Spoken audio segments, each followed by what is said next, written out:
What up guys, I'm Thales and we're back with another how to slice. In today's how to slice video, we're going to be checking out the marble run. So let's go to the video. So this is the marble run. As you can see, this is a really nice model to race your marbles. So this is a really nice track. As you can see, we got multiple parts, and in this video, we're going to be checking out the best print settings to print it. So let's go. So first off, we're going to be starting off with the pillars. As you can see, we got multiple floors. So this is going to determine the height of each part of the track. So let's go to the print settings. Over here in print settings, we're going to be printing this model at 0.2 millimeters, the standard, just because we do not need to lower this value down nor increase it. At 0.2 millimeters, we're going to get a really good quality print and a fast quality print. So we do not need to change any of this. For vertical shells, we're going to be leaving at 3. So 3 is perfect, so we can get a really rigid and dense model. Going over to infill, we're going to be increasing to 10% just to get a dense part with a gyroid infill pattern. So this is perfect. Going over to skirt and brim. So brim is a feature to increase the surface area of contact to the build plate. But as you can see right here, it's got a pretty good surface area of contact to the build plate. So we're not going to be adding any brim. Going over to support, we do not need to generate any support. As you can see, all of the parts are quite easy to print.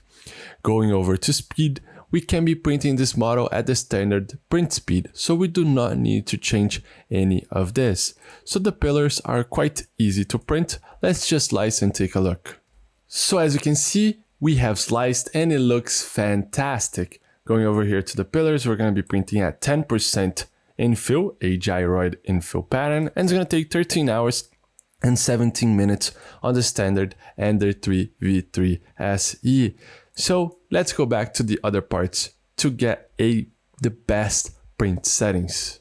So now let's take a look at these other parts. So over here we got the curves. So a different angles of curves.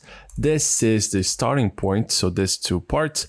This is a really nice, as you can see, ramp. So there's a really nice tunnel to go down right here. And right here you just connect all of the tracks, and this is the ending point. So this is really nice. All of these parts right here can be printed at the standard the configurations that I have shown you right now. So this is quite an easy print. So we can be printing at the standard 0.2 millimeters with a 10% infill gyroid, and it does not need any supports, neither any brim. It doesn't need any of that. So let's just slice and take a look. We can be scooching all of the parts over just so we can fit all of these parts correctly. Let's do that really quick. So as you can see, I was able to fit them all on a single build plate. Just be aware that the quantities will change. So depending on which track you're going to print, you're just going to have one finish and one start, and just one finish and one start right here. And the curves, you're gonna have different quantities to get a really nice looking track. So now let's just slice. So as you can see, I have sliced and it looks quite nice. All of the curves will be printing perfectly fine. The only worries is these bridges right here, but they are at an overhang that your printer can print. So you're not gonna have any issues with that. It's gonna take 12 hours and 24 minutes to print all of the parts. So a single quantity of each curve on the Ender 3 V3 SE. So maybe your printer is faster, so you're gonna get a lower printing time. So let's go to the final parts of this marble run track. So as for the final parts, these are the tracks and the connections. So these are the bases. These parts can be printed with the same print settings that I have shown you before. There is just one really nice tip to consider while printing this part. As you can see in this under part right here, taking a look in the underside, you will see that it doesn't have the best surface area of contact to the build plate. So as you can see, those are really fine parts and really tiny. So you're going to have to consider some bad adhesion issues. To avoid that, it's always recommended, first off, to always level your printer. So if you have a really leveled printer, you're gonna have less chances of having bad adhesion issues. If you have some bad adhesion issues, sometimes your prints are going to unstick from the build plate or tip off. In this case, the most chance is that your tracks are going to unstick from the build plate. To avoid that, first off, having a really leveled printer. This way, you're going to lay filament in the right height. This way, it's going to stick a lot to the build plate. And always clean your build plate. So always clean with some isopropyl alcohol or detergent. This way, you're gonna remove all of the dust and oils from your finger that are on the build plate. That impacts a lot the bad adhesion because the filament is not gonna be laying right on the build plate. So this way, always clean your build plate to have a really nice surface to print on.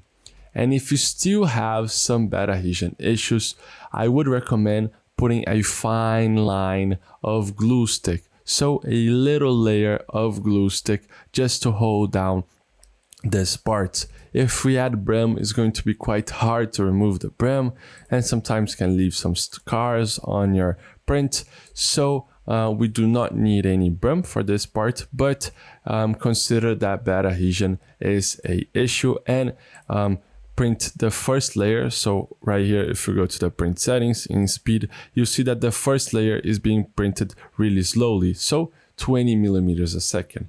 So do not print the first layer fast because the first layer is the most important layer. All of the other layers are going to go on top of this one. So have a good first layer. We do not need to reduce any of the speed for the other parts. It's quite fine. It's not a really tall print, but make sure that your build plate's really clean and leveled so you can have a good model and a good after result. Let's just slice and take a look.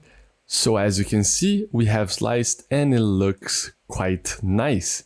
So we're going to be printing at 10% infill in gyroid. We're going to get a really resistant part because we're going to be printing at 3 walls, perimeter walls. It's going to take 1 hour and 38 minutes on the standard Ender 3v3. So grab a really nice filament and print this model right now. I would recommend printing the tracks in different colors so we're gonna get a really nice aspect. Take a look at the PDF and the documents showing how to which quantity of parts you need for the first track, second track, and third track. But these are the tips to print all of these parts without any worries and with the best print settings. So the model is ready to print. Make sure to check out stlflix.com for more models like this one, and I'll see you in another one. I hope you guys enjoy it. Those slicing videos are an initiative from STL Academy, which is the educational project from STLFlix. So if you guys want to learn more about 3D printing, you could check our description and look at STL Academy courses. And don't forget, see you guys at the next slicing.